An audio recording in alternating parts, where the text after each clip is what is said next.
Yes, my dear. Today we are with the most important part of West Bengal Board, Class 10, Lesson 6, Poem She Fever by John Edward Masefield. We practice and understand the poem through the easiest way of picture, intertextuality, storytelling, rhetorical terms, figure of speech, question answer, and newest process, picture directing and storytelling method. The poem would be understood as clear as glass. Now, the name of the poem is She Fever. She Fever.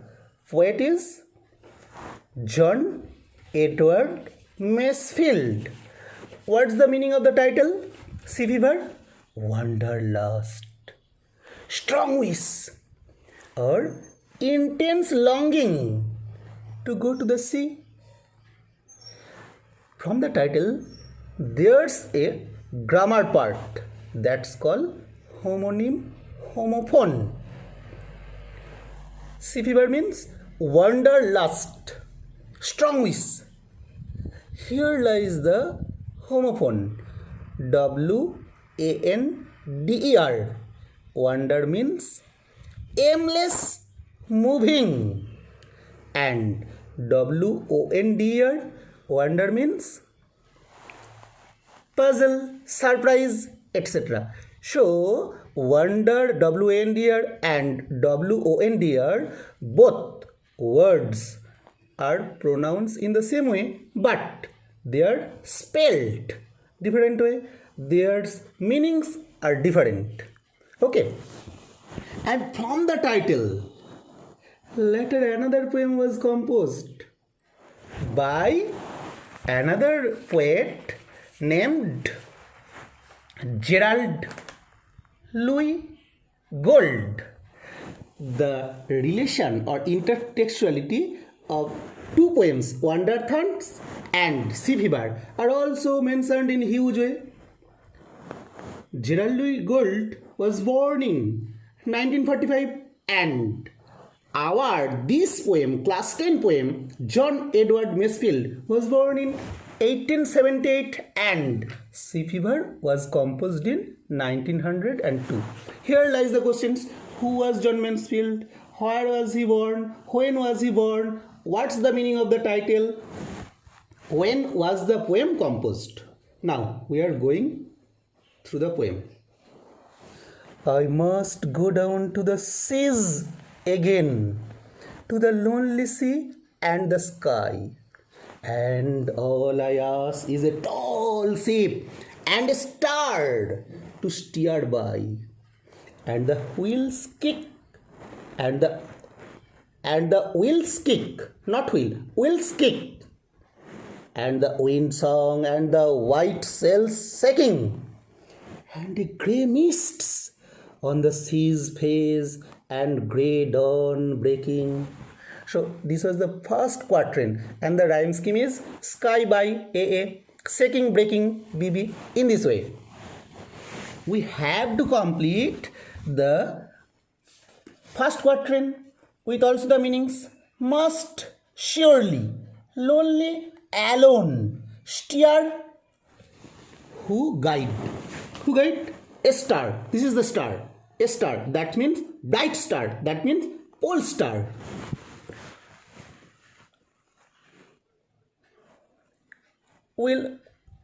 Wheels kick, the sound shaking. How's the mist? Grey mist. Time, dawn, breaking dawn, that is slowly coming. That's the time. Clear? So first quatrain with the rhyme scheme AA, BB, and it tells about the ship the time of the journey, and the guide. Now, second quatrain. I must go down to the seas again for the call of running tide. Is a wild call and clear call that may not be denied. And all I ask is a windy day with the white clouds flying, and the flung spray and the blown spume, the seagulls crying. Second quatrain, rhyme scheme, tide, denied. Flying, crying.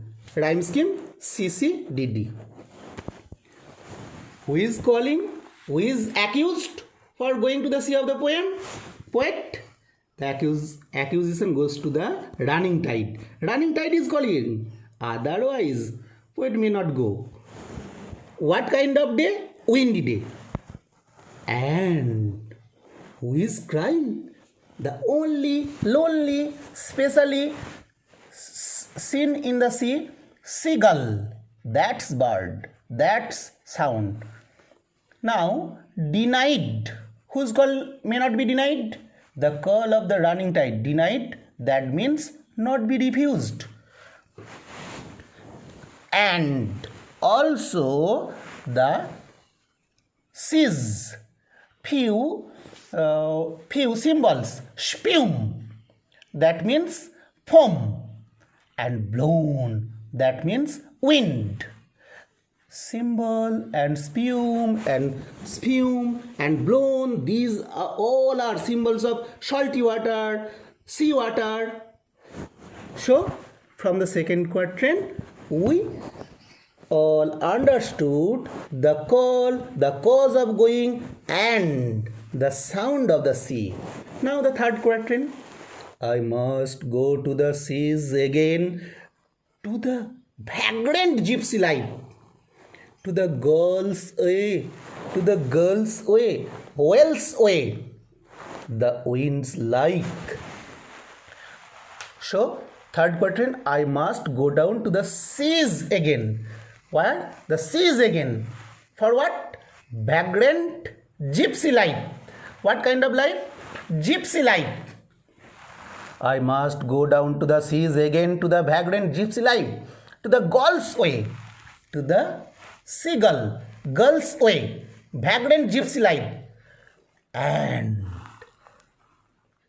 waited. How is the wind? Winds like whetted knife. Here lies winds like whetted knife. Wind is compared with a sharp knife. With the use of word like, so it is a simile. I must go down to the seas again, to the vagrant gypsy life, the girls' way, whales' way, and the wind like a whetted knife. And all I ask is a merry yarn, a friend, a co-sailor, for a loving fellow rover, and quiet sleep, sweet dream, when the long trek is over. So third quatrain is over. Here we got the gypsy vagrant wandering life. Which way? Seagull's way, whale's way. The simile, the knife is compared with the cold wind. And also the story that you want to hear from the fellow rover, co-sailor. And at the end of the journey, the poet is willing for a sweet dream, and the enjoyment of the sea journey would be finished with his resting life. So we have completed everything: the rhyme scheme, the rhetoric term, the figure of speech, the question answers. Here in the third quatrain, life, knife, fellow rover, tricks over. Rhyme scheme is EEFF. At the end of the journey, what does the poet want to do? Rest, dream. In this way, you have to complete, have to hear, have to write all these points and through the flowchart. Here, the flowchart. Okay, goodbye.